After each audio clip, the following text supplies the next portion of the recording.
আগামীর যে নতুন বাংলাদেশ, সেই বাংলাদেশের নতুন করে ভাবার, চিন্তা করার, নেতৃত্ব দেওয়ার যে নেতৃত্ব, সেটা পঞ্চগড় থেকে শুরু হতে হবে, সেটা আমার এই তেঁতুলিয়া থেকে শুরু হতে হবে। আসসালামু আলাইকুম। কেমন আছেন সবাই? দিনকাল কেমন গেছে?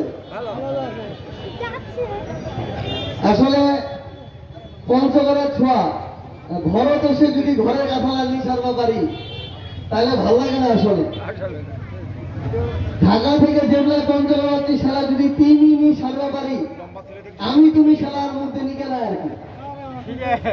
এখন তারপরে মাঝে মাঝে একটু ফর্মালিটির খাতিরে সহায় লাগে। পঞ্চগড় জেলা আমাদের জন্মভূমি, আমাদের প্রাণের জায়গা, যেখানে আমাদের এবং আমাদের পূর্ববর্তী যারা প্রজন্ম ছিল তাদের নারী পোতা আছে। বাংলাদেশের যেখানেই যাই না কেন, দেশের বাইরে যাই না কেন, যত টাকা ইনকাম করি না কেন, কিন্তু এখানে এসে যে শান্তি, ওই কুড়ে ঘরে থেকে যে শান্তি, এখানকার বাতাসটাতে যে শান্তি, এই শান্তি আর কোথাও নাই। এখানকার মানুষের সামর্থ্য কম থাকতে পারে, কিন্তু এই আন্তরিকতা আপনারা আর কোথাও পাবেন না। নতুন একটা বাংলাদেশ, একটা রেজিমের পতন হয়েছে, একটা স্বৈরাচার সরকারের পতন হয়েছে। আপনারা আমরা একসাথে আন্দোলন করে এই পতন ঘটিয়েছি। এখন আমাদের এই নতুন বাংলাদেশের পিছনে ঘুরে তাকানোর আর সুযোগ নাই, সামনে এগিয়ে যেতে হবে। আপনাদের সন্তান, নাতি নাতনি কিংবা ভাইয়ের বয়সী এখানে যারা ছাত্র জনতা রয়েছে, তারা সামনে থেকে নেতৃত্ব দিয়ে এই নতুন বাংলাদেশ নিয়ে এসেছে। যেই তরুণ প্রজন্ম এত বড় একটা আন্দোলনের নেতৃত্ব দিয়ে নতুন এই বাংলাদেশ নিয়ে এসেছে, সেই তরুণ প্রজন্ম অবশ্যই আগামী বাংলাদেশের নেতৃত্ব দিতে পারবে। সেই তরুণ প্রজন্মের সাহস, সততা, ন্যায় নিষ্ঠা এবং দৃঢ়তা, আমরা বিশ্বাস করি আগামী বাংলাদেশে যে কোনো আপোষকামী নেতার চেয়ে অনেক বেশি আপোষহীন হবে। আমরা আপনাদেরকে একটি আহ্বান জানাতে চাই, এই তরুণ প্রজন্মকে সামনে রেখে বাংলাদেশের নতুন একটি রাজনৈতিক দল এসেছে, জাতীয় নাগরিক পার্টি। এই জাতীয় নাগরিক পার্টি আগামীর বাংলাদেশে তরুণ প্রজন্মকে সামনে রেখে নেতৃত্ব দিবে। যেই বাংলাদেশে আপনারা যারা রয়েছেন, আমার বাবার বয়সী, দাদার বয়সী, চাচার বয়সী, ভাইয়ের বয়সী, আমরা একসাথে কাঁধে কাঁধ রেখে আগামীর বাংলাদেশকে, এই তেঁতুলিয়াকে, পঞ্চগড়কে গড়ার জন্য একসাথে কাজ করব। এর আগে নির্বাচনের পূর্বে অনেক রাজনৈতিক নেতা এসেছে, 2-4 দিন 7 দিন এসেছে, এরপরে ভোটটা নিয়ে নির্বাচিত হওয়ার পর চলে গিয়েছে। 5 বছর 10 বছর আর খোঁজ পাওয়া যায়নি। এদিকে পাথরের ব্যবসা কি হলো? ব্যবসা বন্ধ করলে যে মানুষগুলো এটার সাথে সম্পৃক্ত, সে 3 বেলা ভাত খেতে পারলো কিনা, তার জীবন চললো কিনা, অন্য কোনো ব্যবস্থা করা হলো কিনা, এ বিষয়ে আর চিন্তা করা হয়নি। আবার এই যে চা, এত বড় একটা সম্ভাবনার সেক্টর ছিল, সেই সম্ভাবনার সেক্টরকে অল্প কিছু মানুষ নেগোসিয়েশন করে একটা সিন্ডিকেটে পরিণত করেছে। এই পুরো তেঁতুলিয়া উপজেলা একটা পর্যটনের সেরা ক্ষেত্র হতে পারত, কিন্তু সেটাকে হতে দেওয়া হয়নি। আমরা আমাদের জায়গা থেকে স্পষ্ট করে বলি, এখানে যারা আপনাদের সন্তানদের বয়সে অনেকে আছে, এই ছেলেরা সৎ সাহস নিয়ে আপনাদেরকে সাথে নিয়ে একসাথে কাজ করবে। আমাদের যারা মুরব্বীরা আছেন, আপনারা আমাদেরকে পরামর্শ দিবেন। আপনাদের পরামর্শ আমরা মাথা পেতে নিয়ে আগামীর বাংলাদেশে কাজ করব। একটা জিনিস মনে রাখবেন, আমরা যদি আমাদের জায়গা থেকে আবারও নেতাদেরকে মাথায় তুলে ফেলি, তাহলে আবার আপনাদেরকে নেতারা তার পায়ের কাছে ঘুরাবে। কাউকে মাথায় তোলা যাবে না। যে কোনো নেতার যে কোনো বিষয়ে সরাসরি সমালোচনা করার মানসিকতা থাকতে হবে। নেতা একটা মানুষ, কোন ফেরেশতা না। ভুল করলে তা ধরিয়ে দিতে হবে। যদি আপনারা ভুলটা না ধরা দেন তাহলে তারা ধীরে ধীরে আবার স্বৈরাচার হয়ে উঠবে। আপনার জিনিসপত্র আবার ক্ষমতার অপব্যবহার করবে, লুটপাট করবে, দখলদারিত্ব করবে।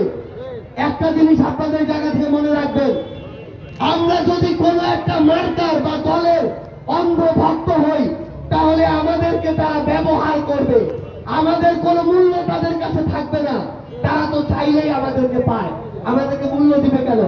যেদিন আমাদের একটা ভোটের মূল্য থাকবে সেদিন আমাদেরকে তারা মূল্য দিবে। এই তেঁতুলিয়ার যারা আছেন, আমরা পঞ্চগড়ের যারা আছি, নতুন বাংলাদেশের শুরু এই পঞ্চগড় থেকে শুরু করতে হবে।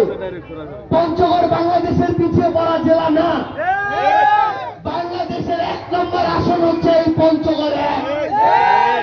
বাংলাদেশ শুরু হয় তেঁতুলিয়া থেকে টেকনাফ বলে, তাহলে শুরু কোথায়? এই তেঁতুলিয়ায়। আপনাদেরকে আমাদেরকে এভাবে ঐক্যবদ্ধ ভাবে কাজ করতে হবে। আমাদের জায়গায় অন্য কোন একজন স্বতন্ত্র ব্যক্তি যার কোনো মার্কা নাই, দল নাই, সেও যদি যোগ্য হয়, ভালো হয়, সৎ হয়, মানুষের জন্য কাজ করে, আপনারা তাকে ভোট দিয়ে আপনার প্রতিনিধি নির্বাচন করবেন। একটা জিনিস মনে রাখবেন, এই মেম্বার, চেয়ারম্যান, মেয়র, এমপি এগুলো কোনো ছোট বিষয় না। একটা ভোট দিয়ে আমাদের ভাগ্য পরোক্ষভাবে এই দেশের বাস্তবতায় 5 বছরের জন্য আমরা তাদের হাতে তুলে দেই।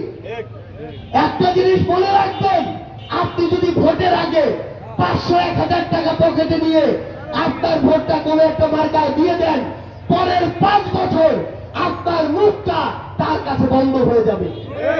পরের 5 বছর বিভিন্ন সুযোগ সুবিধার সময়, একটা টিবল নেওয়ার সময় হোক, বিভিন্ন ভাতা নেওয়ার সময় হোক, যেগুলো সরকারের থেকে আসে, এগুলো নেওয়ার সময় ওই 1000 টাকার বদলে সে আপনার কাছে 10,000 টাকা দিবে, 20,000 টাকা দিবে। যেই মেম্বার, চেয়ারম্যান আপনার কাছে একটা কর্মচারী নিয়োগের জন্য 10-15 লাখ টাকা নেয়, তাকে আর আপনারা আপনাদের দয়া করে প্রতিনিধি নির্বাচন করিয়েন না। এই লোকটা যদি প্রতিনিধি নির্বাচিত হয় তাহলে সে যদি নির্বাচনে খরচ করে 10 লাখ, আপনাদের রক্ত বেচা টাকা সে ইনকাম করবে 10 কোটি। এই জন্য এখন আমাদের সাবধান হতে হবে। নতুন যুগ এসেছে, আমাদের চাচারা, দাদারা, বাবারা একটা কথা শুনে রাখেন, এই যুগে আমরা যদি সত্যকে সত্য না বলতে পারি, অন্যায়টাকে অন্যায় না বলতে পারি, ভালো মানুষটাকে সঙ্গ না দিতে পারি, তাহলে আর ভালো মানুষ সামনে এগিয়ে আসবে না। আর যদি ভালো মানুষ রাজনীতিতে সামনে এগিয়ে না আসে, তাহলে বিগত বছরগুলোতে যেভাবে আমাদের উপর অন্যায় হয়েছে, জুলুম হয়েছে, মিথ্যা মামলা দিয়েছে, থানায় গিয়ে টাকা দিতে হয়েছে, হাসপাতালে গিয়ে চিকিৎসা পায়নি, ভূমি অফিসে গিয়ে টাকা দিতে হয়েছে, এই কাজগুলো আবার করতে হবে। যদি আপনার একটা ভালো এমপি থাকে যাকে টাকা দিয়ে কেনা যায় না, কাবু করা যায় না, সে একটা ফোন নিয়ে বলবে যে টাকা ছাড়া পঞ্চগড়ের ভূমি অফিসের থানায় কাজ হতে হবে, না হলে তোর চাকরি থাকবে না। এটা যদি জনগণের প্রতিনিধি নিয়ে একসাথে বলতে পারে, আমি আপনাদেরকে বলে দিতে পারি, কোন কর্মচারী, অফিসের কোন কর্মকর্তার বুকের পাটা নাই আপনার কাছে টাকা নেওয়া। এই চর্চাটা নতুন বাংলাদেশে শুরু করতে হবে। আমরা চাইলে আমাদের জায়গা থেকে এই যে পাওয়ার পলিটিক্স এতদিন হয়ে এসেছে, সেই পাওয়ার পলিটিক্সের এই ধারাটা আমরা রাখবো কি রাখবো না, এটা আমাদের সিদ্ধান্ত।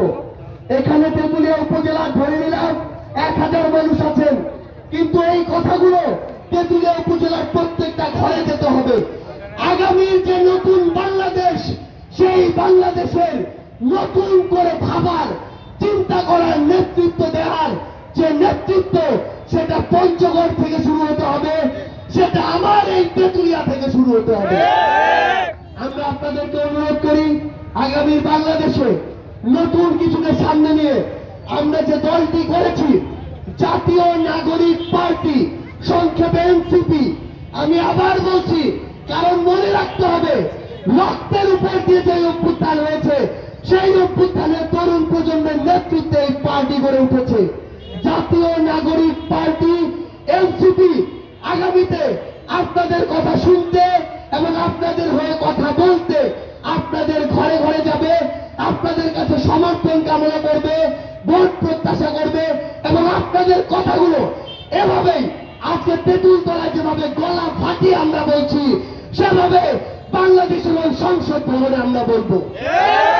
একটা জিনিস বলে রাখবেন, পঞ্চগড়ে গলা ফাটানোর অনেকেই আছে, কিন্তু ওই সংসদ ভবনে তেঁতুলিয়ার হয়ে পঞ্চগড়ের হয়ে গলা ফাটানোর লোক ছিল না, এখনো নাই। সেই লোকটা আমাদের নির্বাচিত করতে হবে এবং আমরা বিশ্বাস করি আমরা ঐক্যবদ্ধভাবে আপনাদের জন্য জাতীয় নাগরিক পার্টির ব্যানারে কাজ করে যাব। যদি সুযোগ পাওয়ার পরে কাজ না করতে পারি, উল্টা পাল্টা কিছু করি, ছুঁড়ে ফেলে দিবেন। আপনার ঘরে যদি এর পরে যাই, ঘরে ঢুকতে দিবেন না। সোজা সাপটা আলাপ, বুঝা পাইছেন না? কথা একদম সোজা সাপটা আলাপ। নতুন বাংলাদেশ, কাজ করব দিব নেতা, কাজ করবো তোমরা, কোনো কাজ নি করলে কোনো আর সময় নাই। এইরকম করে যদি আমরা কাজ করতে পারি তাহলে বিশ্বাস করি আমাদের যারা মুরব্বী আছেন তাদের পরামর্শে এবং তরুণ প্রজন্মের ঐক্যবদ্ধ প্রচেষ্টা আগামীর বাংলাদেশ আমরা গড়ব এবং সেই গড়ার শুরু হবে পঞ্চগড় থেকে, তেঁতুলিয়া থেকে। সে পর্যন্ত সবাই ভালো থাকবেন, সুস্থ থাকবেন, আমাদের জন্য দোয়া করবেন, জাতীয় নাগরিক পার্টির জন্য দোয়া করবেন। ধন্যবাদ সবাইকে। ইনকিলাব জিন্দাবাদ। ঐক্যবদ্ধ জনতা